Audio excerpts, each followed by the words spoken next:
Pues bueno, lo que les quiero compartir el día de hoy tiene mucho que ver con cosas que van sucediendo en nuestra vida cotidiana, porque siempre estamos con aquella famosa lucha de ¿estoy haciendo las cosas bien o estoy haciendo las cosas mal? Y he escuchado a muchos de ustedes que vienen conmigo y me dicen, oye, necesitamos que nos enseñes cómo orar, como si existiera una fórmula para decir, oro adecuadamente, voy a tener una respuesta a mis oraciones, o estoy haciendo las cosas bien en la presencia de Dios. Y esas son las cosas que tenemos que ir trabajando poco a poquito para que realmente entendamos, número uno, no existe una fórmula. Dios es un Dios dinámico, Dios es un Dios que evoluciona todos los días. Dice la Biblia que Dios no deja de crecer y no deja de expandirse, así como el universo no deja de crecer y no deja de expandirse. Y nosotros deberíamos de hacer exactamente lo mismo, no deberíamos de dejar de crecer ni dejar de expandirnos. Por tanto, cada vez que nosotros vamos a la presencia de Dios, cada vez que nosotros vamos y nos comunicamos con el nuestro Padre, es completamente distinto. No existe una manera de que podamos entrar cada vez de una manera repetitiva, ¿sí?, a la presencia de Dios, porque no existe tal garantía. Por el contrario, en la Edad Media hubo una época que le llamaron el oscurantismo, en donde todo el conocimiento de la humanidad se perdió, y también el conocimiento de Dios, y sobre todo porque tenemos que entender que con la fundación de la Iglesia Católica, la Biblia se tradujo del griego original al latín, y el latín es una lengua que murió junto con el Imperio Romano. El Imperio Romano se acabó en el año 410. Entonces, desde entonces nadie hablaba latín, y solamente la gente cercana a Roma y cercana al Vaticano hablaba latín, y solamente ellos tenían acceso a la Biblia, ¿sí? Y aún estas personas dejaron de leer la Biblia al grado que empezaron a generar mitos y a generar tradiciones que hacían pensar o hacían sentir que las personas estaban cercanas a Dios, cuando pues no era así. Tanto así que hasta todavía en el año 1500 se vendían indulgencias, se vendían absoluciones.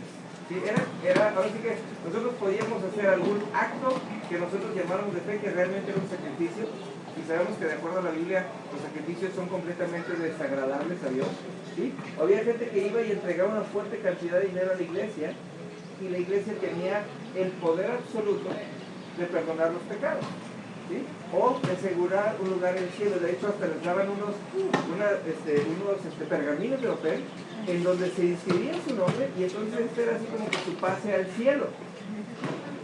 Terrible, ¿no? Nos ponemos a pensarlo, es así como que ridículo. ¿Cómo un pedazo de papel va a poder más que la sangre de Cristo? ¿No? Es como cuando pensamos, y esto es algo que todavía nos pasa el día de hoy, ¿no? Hay quienes piensan que hay que bautizar a los niños porque los niños son liberados del pecado original por medio del bautismo, cuando dicen el único que puede perdonar es Dios, y lo único que perdona los pecados es la sangre de Jesús. O sea, tenemos que tener un encuentro racional con Dios, tenemos que tener un encuentro racional con Jesús para poder tener acceso a Dios y a sus beneficios, entre ellos la salvación. Nosotros podemos tener las creencias que queramos, cada quien tiene derecho a creer lo que sea, pero eso no nos asegura que lo que estamos haciendo lo estamos haciendo bien o lo estamos haciendo mal. Jesús lo dijo muy fácil: por sus frutos lo conoceréis. ¿Qué quiere decir esto? Cada persona va a poder demostrar su cercanía a Dios de acuerdo a los frutos que ve, y esto es así de sencillo, ¿no? Cuando dos personas tienen intimidad, ¿sí?, ¿cuál es el resultado? ¿Hijos o perritos? Porque de dos personas que tienen la misma identidad y que tienen la misma naturaleza, no puede salir más que otro de la misma naturaleza. Para que nosotros podamos tener una entrada para con Dios, tenemos que desarrollar la entrada espiritual para poder tener intimidad con Dios, y que tengamos frutos espirituales, con la identidad de Dios y no con las cosas que nosotros creemos. Porque pasa esto, fíjense, la gente cree que puede tener intimidad con Dios, y a cambio de eso van a parir billetes, coches, curas del cáncer y demás. Y es como lo mismo, es exactamente igual que pensar que dos personas tuvieran intimidad y que tuvieran elefantitos. No podemos tener nada diferente en nuestra naturaleza. Y Dios tiene una naturaleza muy especial, ¿sí? Y es interesante porque cuando nosotros Ahora sí, a nosotros nos es muy lógico entender en nuestro corazón quién es Dios, porque dice la Biblia que hay una copia de la palabra de Dios en nuestro corazón, la cual nos permite actuar con justicia desde que somos pequeños. ¿Sí? Por tanto, luego empezamos a reconocer las cosas que son de la misma naturaleza que Dios. Y últimamente me ha tocado mucho escuchar, y esto me toca escuchar con personas que yo sé de alguna razón, bueno, soy muy preguntón, entonces siempre aseguro de preguntarle a la gente, ¿no? Últimamente se acerca la gente y me dice, es que tú eres un ser de luz. Y dije, qué bueno que ya adelgacé, porque si no me hubiera dicho que eres un ser de luz, ¿verdad? No todo el mundo me ve, pero no. Realmente es un ser de luz. Bueno, ¿por qué la gente me puede llamar a mí un ser de luz? Y últimamente ha sido algo que ha estado muy de moda, y entonces llaman a las personas que les llaman cercanas a Dios, seres de luz. ¿Por qué un ser de luz? ¿Por qué un ser de luz? ¿Por qué un ser de luz? Y el problema cuando llaman a las personas de cierta manera, ¿sí?, es que luego les cambian la identidad y luego pretenden que por el hecho de que alguien esté cerca de alguien a quien llaman el ser de luz, se te va a pegar la luz, pero no es así. Tal cosa como el dicho que dice de dime con quién andas y te diré quién eres, ¿sí?, solo aplica para Jesús. Si andas con Jesús, vas a tener una identidad en Jesús, pero si andas con la gente, pues serás como la gente, pero no tiene ningún efecto porque no te lleva a ningún lado. Por más que yo me quiera hacer, ahora sí que buen cocinero, ¿de qué me sirve sentarme con alguien que cocina si no me pongo a cocinar con él, ¿no? Entonces, me quedé pensando en esto y dije, bueno, la Biblia habla acerca de la luz y habla mucho acerca de la luz. Habla muchísimo acerca de la luz. Pero habla con la luz como un propósito y no con la luz como un efecto. Mucha gente piensa, yo soy bueno y porque soy bueno, me lleno de luz y entonces hay luz. Y entonces la luz es como ¿para qué? ¿Para molestar a los demás? ¿O para agradar a los demás? Y la luz es el efecto de Dios en nosotros. ¿Sí? Nada más. Vamos a nuestra Biblia.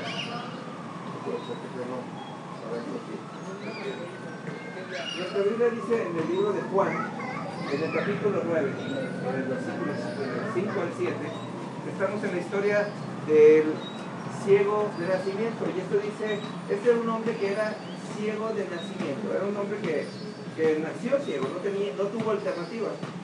Y vienen los discípulos con Jesús y le preguntan, oye Señor, bueno, ¿y quién pecó para que este fuera ciego? ¿Pecó él o pecaron sus padres? Y entonces les dice Jesús, es que no pecó ni él ni pecaron sus padres, sino que es ciego para que la gloria de Dios se manifieste en él.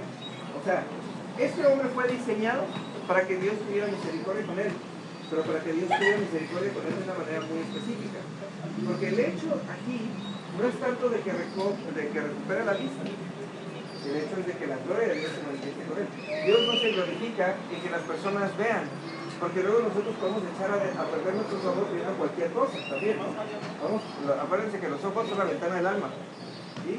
Y el alma habita en nuestro corazón y es lo que puede hacer que contaminemos cualquier cosa. Entonces, Jesús, antes de sanar a este ciego, le recuerda su identidad y le recuerda de la identidad de la que le va a compartir este ciego. Entonces, en el capítulo 9, en el versículo 5, dice, entre tanto y tanto, dice Jesús, que estoy en el mundo, yo soy la luz del mundo.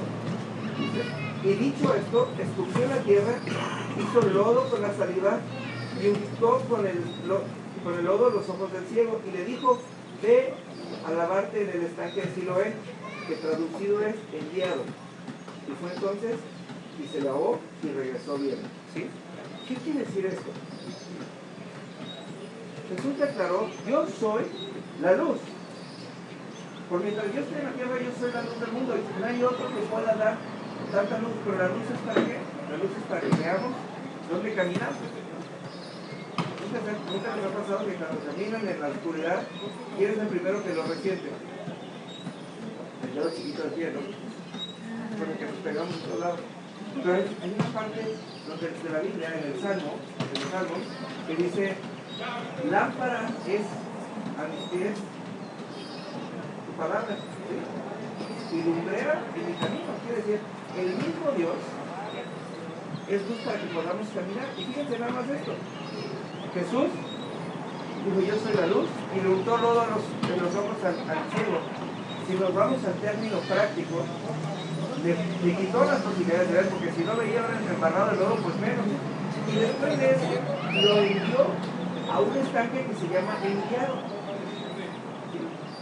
El ciego tuvo que caminar nada más por el hecho de que Jesús se lo dijo, no porque Jesús lo haya sanado. El ciego recibió la luz antes de recuperar la vista. ¿Sí? Porque tú no ibas a ver el ciego para dónde ir. El ciego sabía más o menos dónde estaba porque no se movía de un círculo de confort a una zona de confort donde sabía que estaba bien. Pero llega Jesús, le embarra de lodo sus ojos, pues ahora sí que le dice, te voy a ensuciar tus ojos, y como primer milagro, antes de sanarte, te voy a enviar a un lugar y vas a saber cómo llegar. ¿Y sabes por qué? Porque yo soy tu luz. No necesitas ver para ir a donde yo te envié.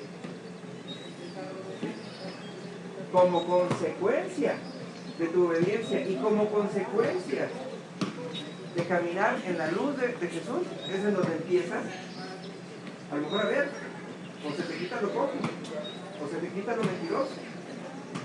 Pero acuérdense que eso, ¿se acuerdan de Tomás, el discípulo? Dijo, yo no voy a creer que eres Jesús hasta que no haya pasado mi dedo por adentro de tu llaga.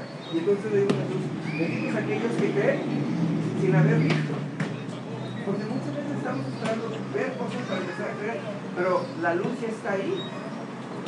Por eso decía David en el Salmo, y lo acabamos de decir, lámpara es a mis pies tu palabra. Si primero creo en tu palabra y empiezo a caminar y después me preocupo si empiezo a ver. Porque llega una lámpara que me da la seguridad y la certeza de lo visible y de lo invisible. Porque muchas veces nosotros pensamos que porque vemos cosas o porque tocamos cosas son reales. Pero si lo vemos como tal, nosotros vivimos en un mundo 100% irreal. ¿Por qué irreal, Adela? ¿Sabes por qué?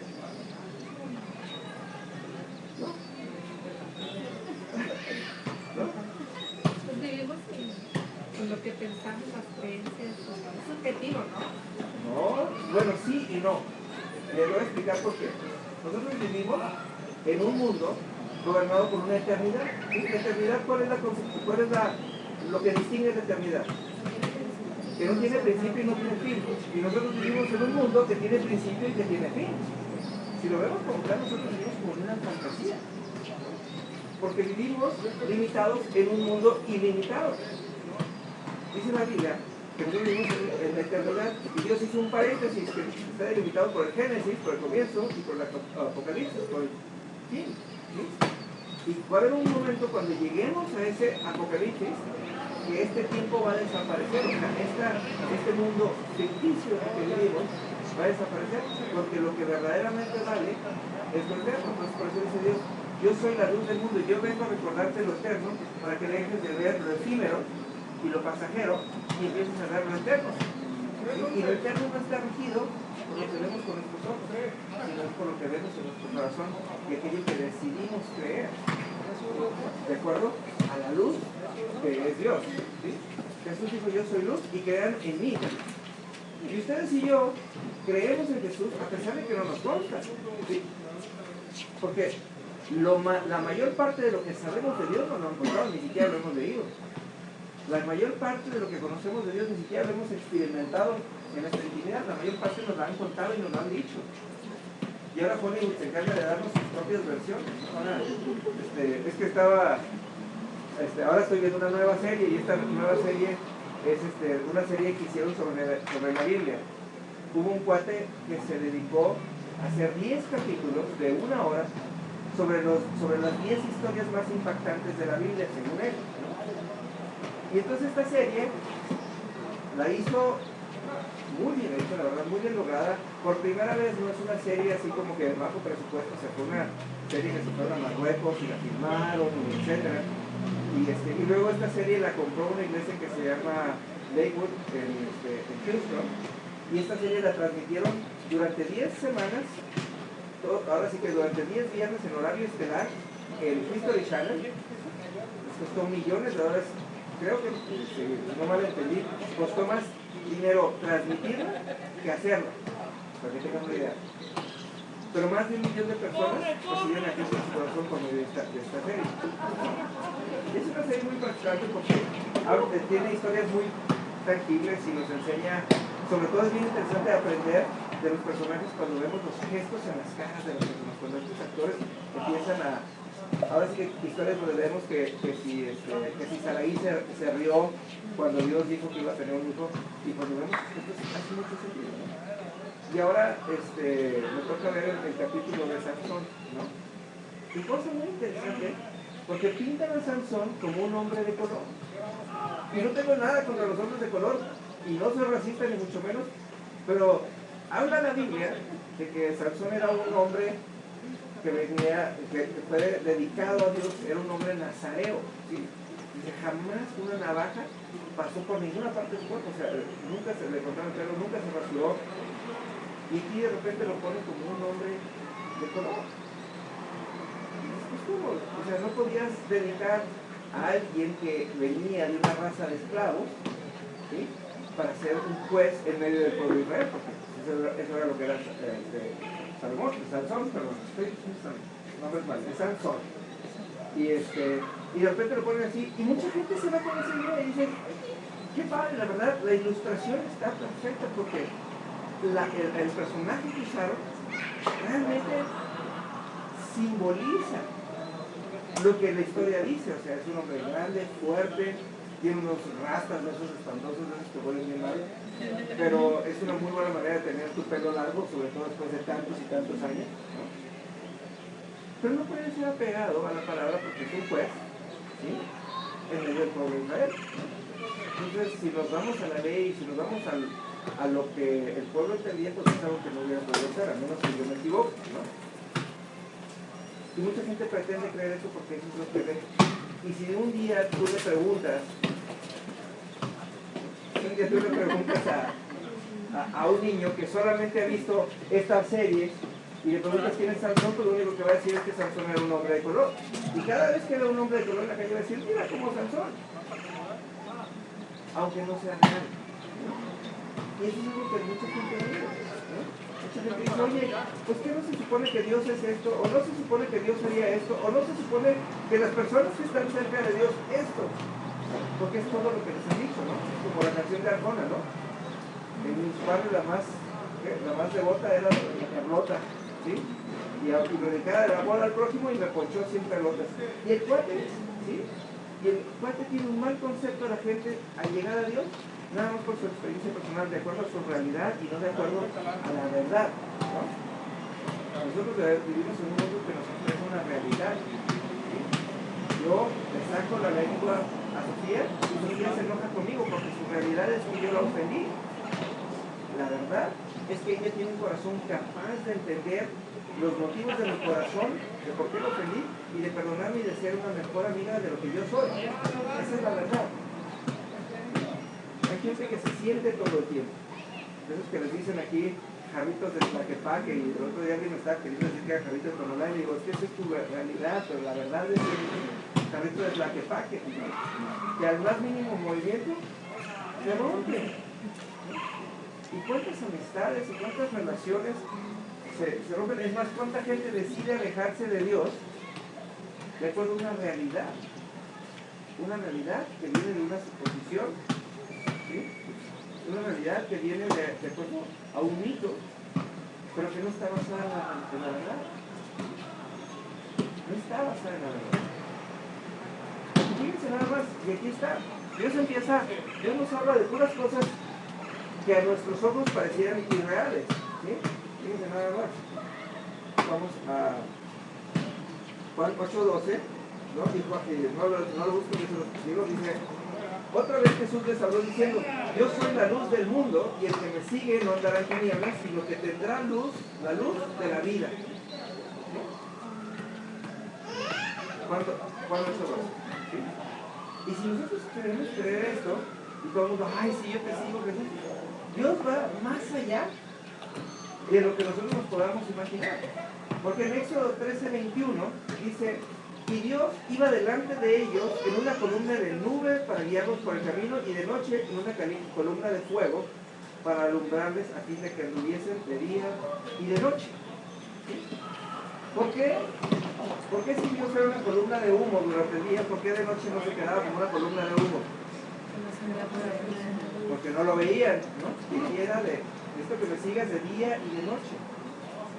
Y todos los pueblos cercanos, durante 40 años, ¿sí? Todos los pueblos cercanos durante 40 años les reconocían y decían, ese es el pueblo que camina detrás de su Dios. Y nunca nadie se atrevió a hacerles daño, porque era tangible. Ellos caminaban y seguían a Dios. ¿Y Dios qué hizo? Les permitió que nunca se les desgastaran sus ropas, les hacía llover alimento del cielo todos los días. Cada vez que renegaban les mandaba carne y codornices. Cada vez que tenían sed, había rocas en el desierto para que brotara agua para que tomaran. 40 años de no trabajar, de no sufrir y de no batallar, nada más por seguir a Dios. El otro día decían, ¿cómo ustedes se me ponen en Facebook? Dice esto. Dice, los hombres creen que el sueño de toda mujer es encontrar al hombre ideal.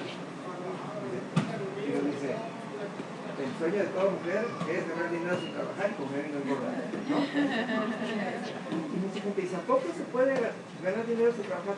Sí, sí se puede. Si nosotros seguimos a Dios, y si nosotros nos metemos con Dios y escuchamos la voz de Dios, dice la palabra de Dios, ¿sí? Que todo bienestar es una consecuencia. Dice Mateo 6:33, busca primero el reino de Dios y su justicia, ¿sí? Y todo lo demás te será añadido por consecuencia. ¿Qué quiere decir esto? Si las cosas de Dios son primero y son más importantes, lo que no quiere decir que porque mucha gente luego usa esa excusa de que tiene flojeras y no puede servir a Dios y después se da cuenta que es nuestra chamba, ¿sí? De andar, de trabajar en el mundo, porque no es por ahí, no es porque yo me meto a la iglesia que luego después no tengo que trabajar. No, dice, busca a Dios con todo tu corazón y busca a Dios para que haga su voluntad en todo tiempo y automáticamente te va a empezar a seguir el bien y la misericordia. Por eso decía David, el bien y el favor de Dios me persiguen todos los días de mi vida, porque David se dedicaba a las cosas de Dios antes que cualquier otra cosa. Entonces dice Jesús, yo soy la luz del mundo, y el que me sigue no andará en tinieblas.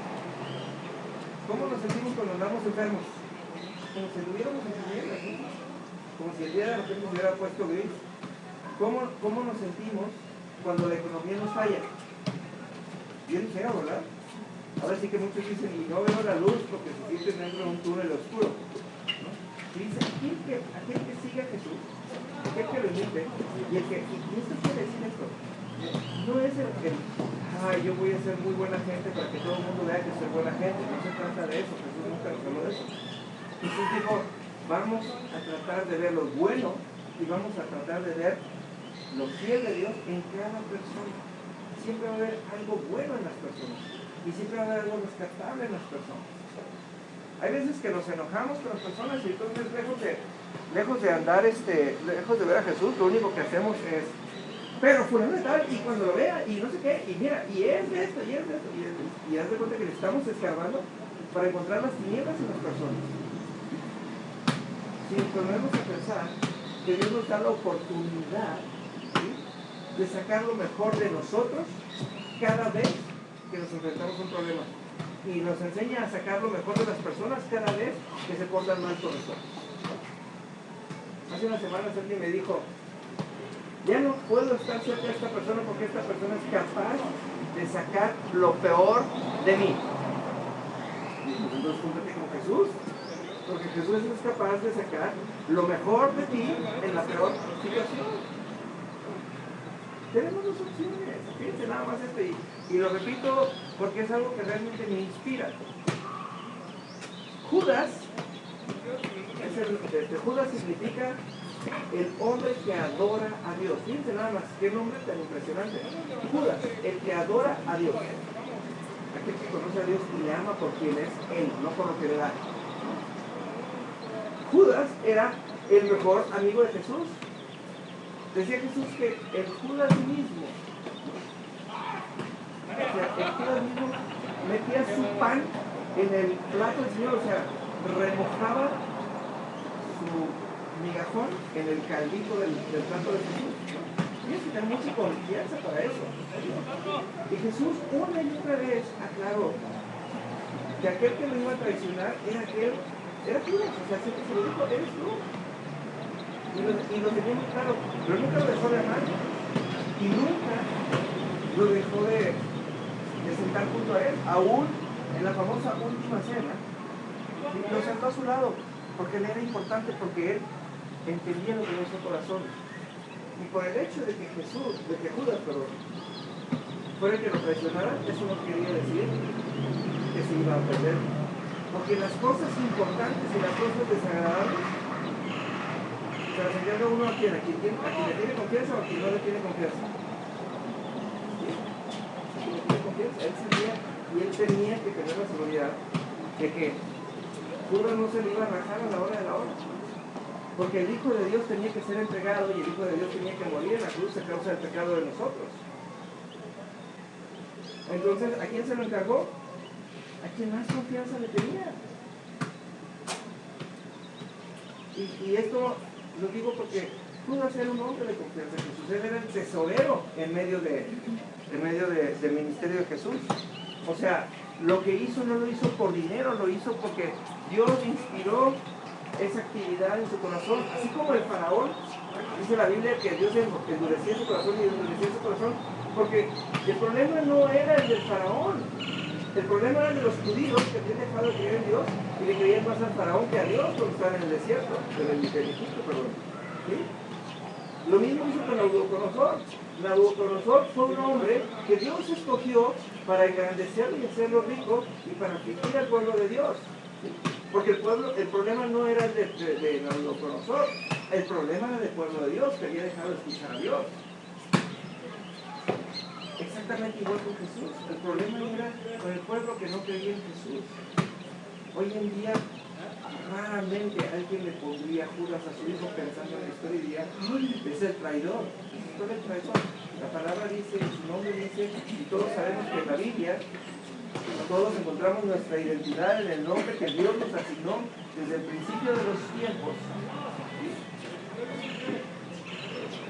Y eso no va a cambiar. El corazón de Judas era para adorar a Dios. Pero él se dejó engañar y se le olvidó su propia identidad.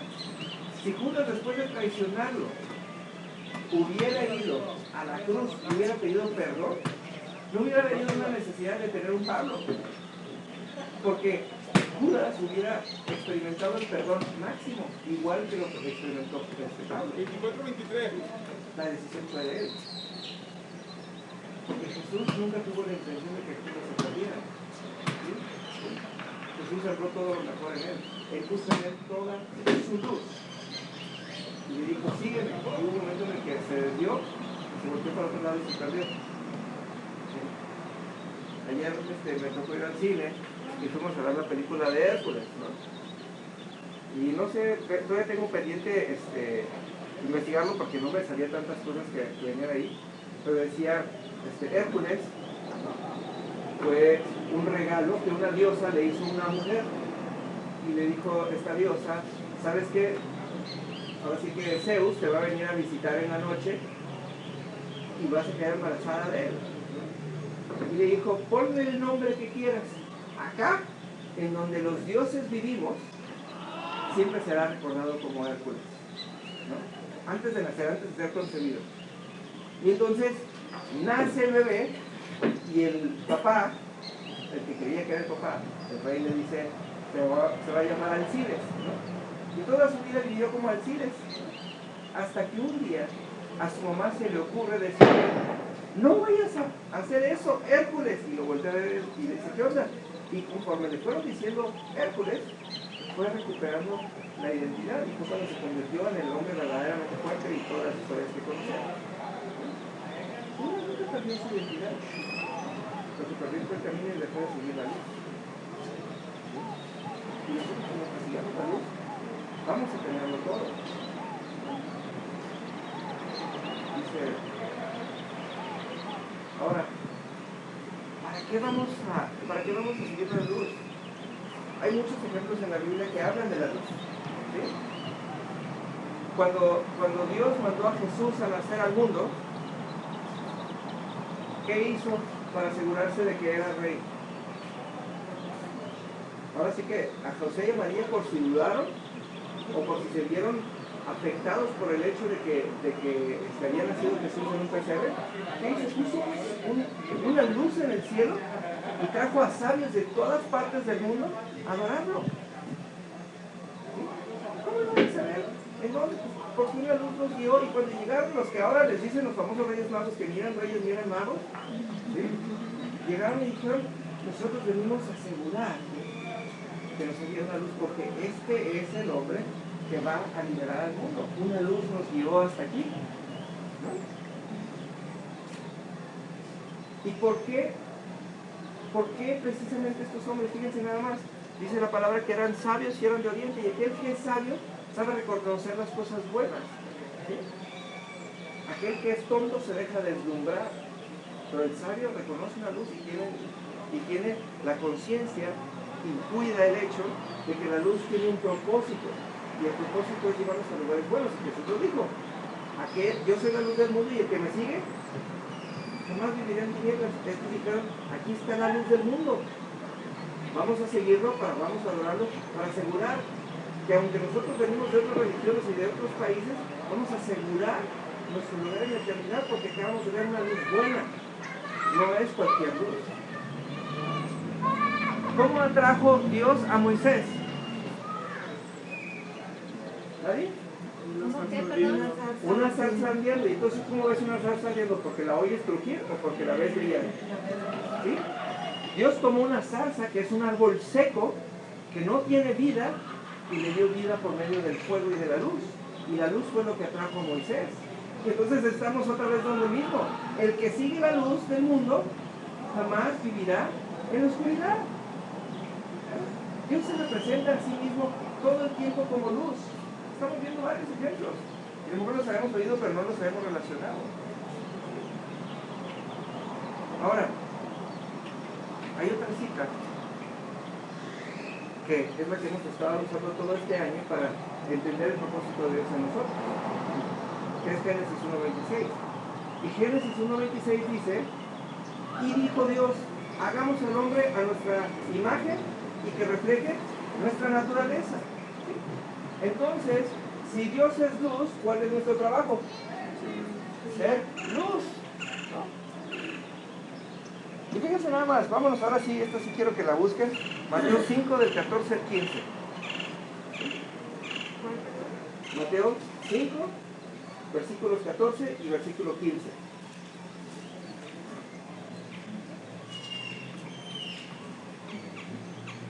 Dice, ustedes son la luz del mundo. Y dice, una ciudad asentada sobre un monte no se puede esconder, ni se enciende una luz y se pone debajo de un almud, sino sobre el candelero y alumbra a todos los que están en la casa. ¿Sí? ¿Qué quiere decir esto? A mí me gusta mucho cuando me toca viajar en carretera. La parte que más gusto me da es cuando voy llegando a Guadalajara, y a pesar de que hay varios cerros antes de llegar a Guadalajara, lo primero que hay es el resplandor de la ciudad y que me dice, ya llegaste. Y aquí dice, ustedes son la luz del mundo. ¿Qué quiere decir? Nosotros fuimos usados para que Dios se reflejara en nosotros. ¿Sí? Y dice, una ciudad sobre un monte no se puede esconder. Porque imagínense esto, si estamos caminando por el desierto y nos encontramos a lo lejos con un monte donde arriba hay una ciudad, y de noche ¿qué va a haber? Luces. Entonces vamos a saber hacia dónde vamos a caminar, y vamos a saber dónde vamos a encontrar agua, en dónde vamos a encontrar alimento, y dónde vamos a encontrar refugio. Nosotros, nuestro papel en el imitar a Dios es decir, ¿sabes qué? Necesitamos asegurar limpiar nuestra vida tan bien, para que siempre nos reflejemos la luz de Jesús, para que la gente se pueda acercar a nosotros confiadamente. Cosa chistosa, nunca se han puesto a pensar esto. Hay más canciones dedicadas a la luna que al sol. Todo el mundo le echa flores a la luna, y todo el mundo le hace poemas a la luna, y los enamorados con la luna, y todo con la luna. Y cuando la única chamba de la luna, ¿qué es? Reflejar la luz del sol, porque por sí sola no hace nada. ¿Sí? Esa mirada por el hecho de reflejar la luz del sol. La Biblia nos habla de que es nuestro papel ser la luz del mundo. Nosotros no dice que brillemos con luz propia, sino que tenemos que iluminar a las personas. Nosotros podemos caminar en medio de un desierto, en medio de un campo totalmente oscuro, y que es lo único que nos puede alumbrar. La luna, porque ni las estrellas. En las noches sin luna es horrible porque no ven uno, pero ni la punta de su nariz. Dios se encargó de decir, siempre va a haber algo que te va a ir, siempre va a haber algo que vas a seguir, lo cual te va a hacer más grande y lo cual te va a llevar a un mejor terreno. ¿Sí?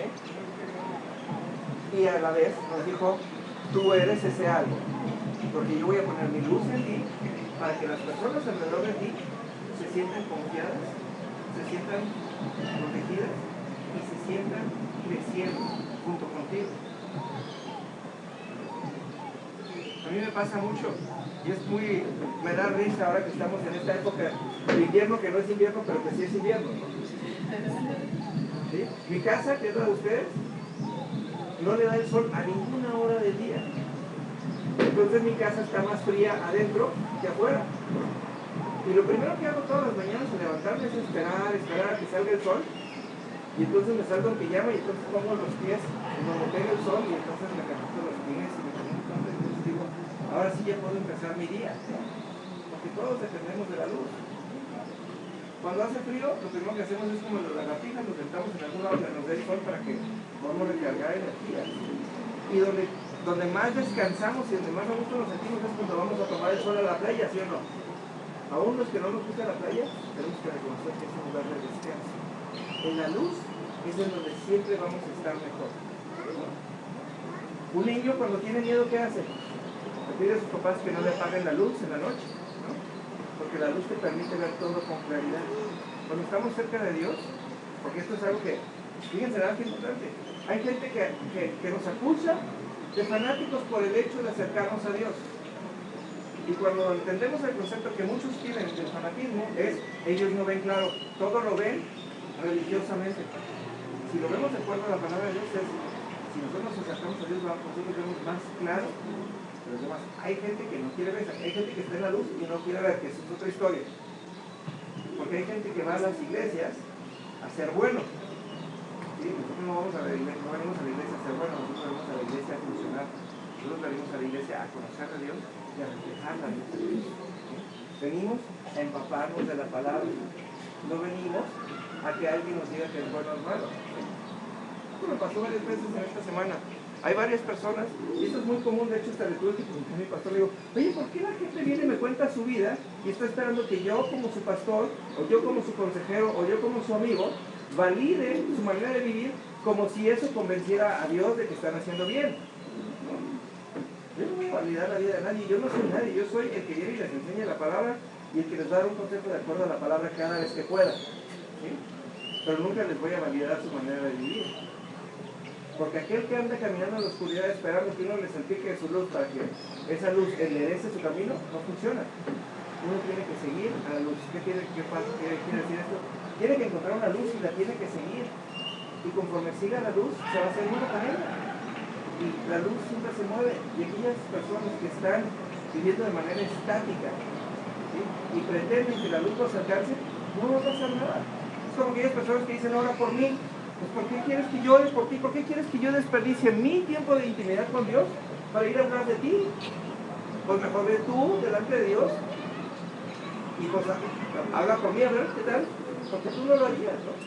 Y esto no existiría, mucha gente que no oraría por uno, pero quiere que uno esté dulce, ¿no?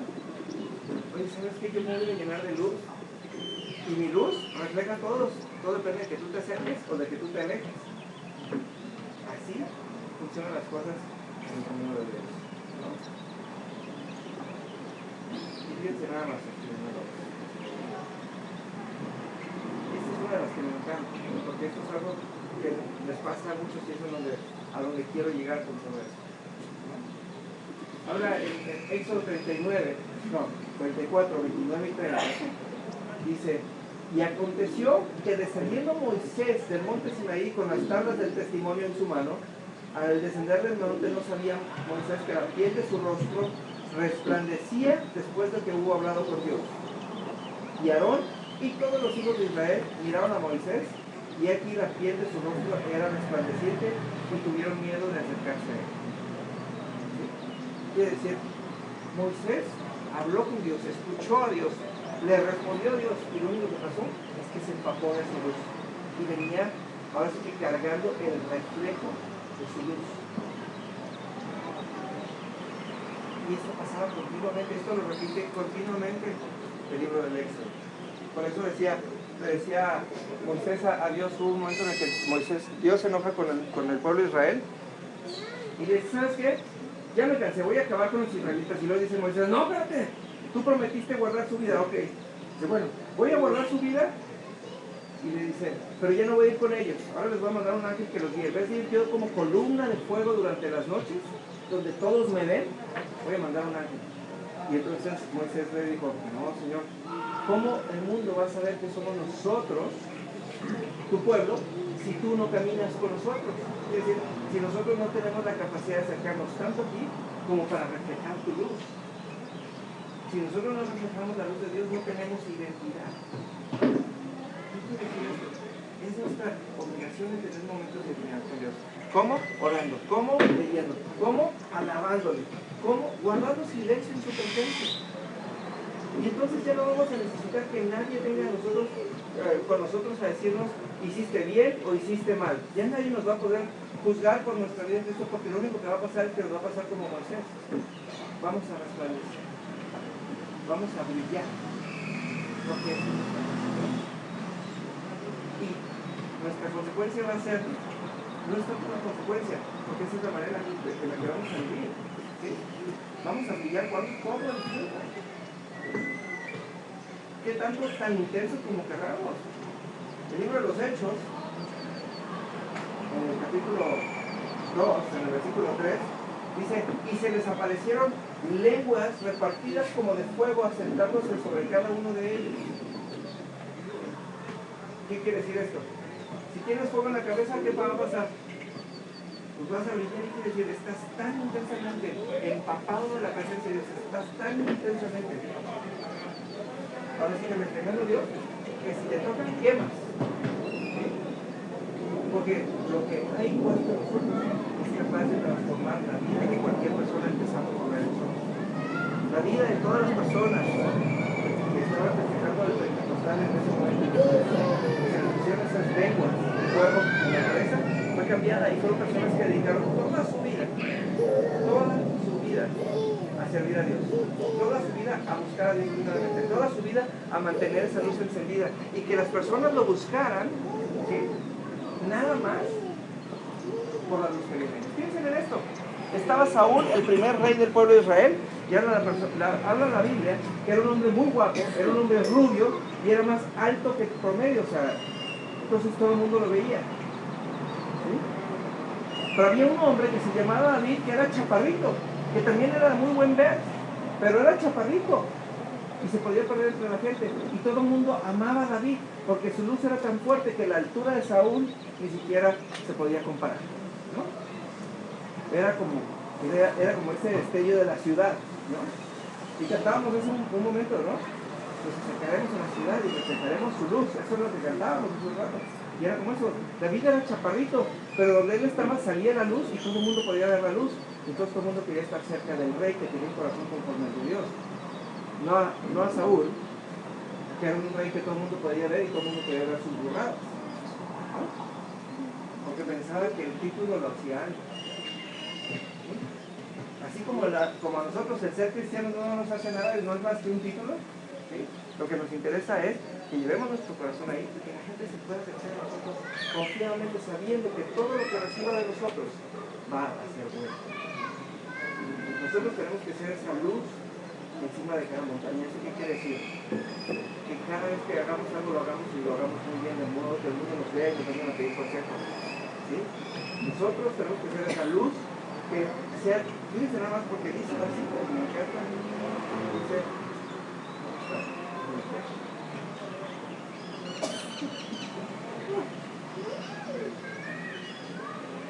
dice que la lámpara se se ponen un candelabro. Y esto quiere decir, cuando nosotros somos luz, va a haber alguien que va a encontrar nuestra luz y va a buscar un candelabro para ponernos en un lugar de honra, para que desde ese momento, desde ese lugar, emanemos luz.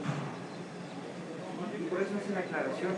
La ciudad, alguien la construyó, ¿sí? A lo mejor nuestros papás nos enseñaron a ser hombres y mujeres temerosos de Dios. Pero dice, por eso no se puede esconder una lámpara. Dice, alguien toma esa lámpara y la pone encima de un candelabro. Nosotros todo lo que tenemos que hacer es brillar, y entonces va a haber hombres y mujeres que vengan con nosotros y que nos van a pedir, por favor, trabaja para mí, por favor, ven, predica en mi casa, por favor, ven, dame un consejo. Y nos van a poner en un lugar de alta estima y de alta honra para que podamos compartir nuestra vida. Nuestro trabajo es eso, preguntarnos todos los días, ¿cuántas personas fueron atraídas al Señor por nuestra luz? ¿Cuántas personas se sintieron tan beneficiadas por nosotros que el puro hecho de estar cerca de nosotros les trajo paz? Que el puro hecho de estar cerca de nosotros les dio una mejor manera de vivir. Que el puro hecho de estar con nosotros los hizo mejores personas, no para que los demás los vean, sino para que su corazón pueda descansar. Y eso es lo que tenemos que preguntarnos todos los días. ¿Cuántas personas me dieron el día de hoy? ¿Cuántas personas se aseguraron de que Cristo vive en mí? ¿Y cuántas personas decidieron racionalmente estar cerca de mí para nunca más alejarse de Dios? Dios ya nos dio la capacidad y Dios ya declaró de nosotros que nosotros lo podemos hacer. Nosotros lo único que tenemos que hacer es decidir. Si queremos limpiar nuestro pasado, lo único que tenemos que hacer es pegarnos a Dios y pegarnos a quienes nos son luz. Y si recibimos algo de parte de Dios a través de esas personas, lo único que tenemos que hacer es obedecerlos para crecer, para curarnos y para que todos nosotros podamos ser luz para otros. Si no, ¿cómo vamos a esperar a alcanzar a 2/3 partes de los hombres y de las mujeres de la tierra para que Dios venga pronto? Si eso no sucede, no va a venir Dios. Hay mucha gente que se está preocupando que si las señales del Apocalipsis y que si que si otro. La Biblia es una, y la Biblia dice 2/3 partes de los hombres y de las mujeres de la tierra tienen que reconocer la luz y tienen que adoptar la luz y ser luz. Y en ese momento la luz va a ser tan fuerte que el mismo Jesús va a querer venir a la tierra y gobernar y vivir y habitar en medio de nosotros. Antes de eso no va a pasar nada, ¿sí? Y yo no sé ustedes, pero yo tengo mucho puro de ver a Jesús. Yo tengo mucho puro de dejar de estar batallando con Sofía y con todos los demás, ¿no? Yo contigo. ¿Tú conmigo? No, al contrario, yo la verdad me gusta porque todos los días los veo crecer, pero ¿saben qué? Un día se va a cumplir. Y un día verdaderamente va a venir y va a ser muy padre el tener ese lugar asegurado y decir, viene el Señor y ni siquiera tenemos que temer. El Señor nos va a arrebatar y nos va a poner sobre esa nube para que veamos cómo Él se enseñorea de la tierra. Nos va a poner en este asiento VIP para que podamos darle gloria. Para que dejemos de estar pensando si tenemos culpa o no tenemos culpa. Lo único que tenemos que hacer es luz. ¿Okay? Vamos a ponernos de pie, vamos a orar y vamos a darle gracias a Dios.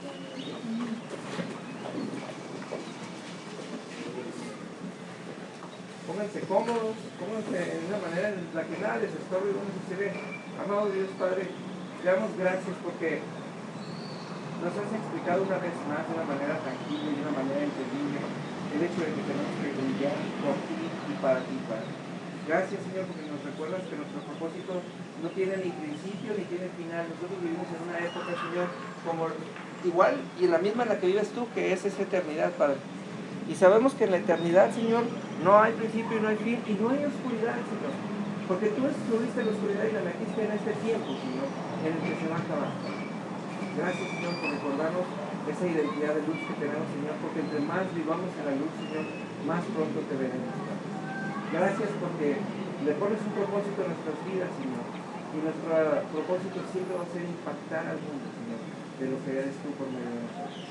Padre, yo declaro, Señor, en medio de esta iglesia, Señor, y en cada una de estas personas que estamos aquí, Señor, que nuestro primer anhelo, Señor, se convierte, Señor, en ser luz, Señor, Padre, poder impactar a nuestras empresas, Señor, a nuestros empleados, Señor, a nuestros colaboradores, Señor, a nuestros compañeros, Padre, a las personas de la calle, Señor, a nuestras familias, Padre, y a toda persona que se atraviesa en nuestro camino, Señor.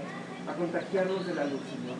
Y que nosotros tengamos esa excelencia que viene de ti, Señor, como etiqueta, Señor, y que todo el mundo nos pueda ver, Señor, para que todo el mundo te reconozca a ti. Gracias, Señor, por hablarnos de la luz, Señor, y para que nos permita, Señor, que nunca más nos podamos confundir, Señor, y pensar que la luz es algo que nosotros pudiéramos provocar, es algo a lo que podemos anhelar, y siempre podemos anhelar a ti, Señor, y tú has prometido, Señor, que aquel que te busque te hallará, Señor. Y en esta hora, Señor, se ha ido alguna parte de nuestras vidas, Señor, donde no te hemos buscado, Señor. Aquí queremos encontrarte, Señor, aquí queremos empezar a reflejarte, y aquí queremos ser luz en medio de ti. Es nuestro anhelo, Señor, que la gente nos vea, Señor, y nos persiga, y nos pida que les compartamos de lo que tenemos, Señor, para que podamos decirle lo único que tengo, Señor, lo único que tengo es el Señor mi Dios, y te lo comparto y lo siento en tu corazón, porque es lo más real, lo más tangible y lo más eterno que tengo. En el nombre poderoso de Jesús, Señor, te damos gracias, Señor, por la certeza de tu cumplimiento de esta palabra. En el nombre poderoso de Jesús, amén y amén.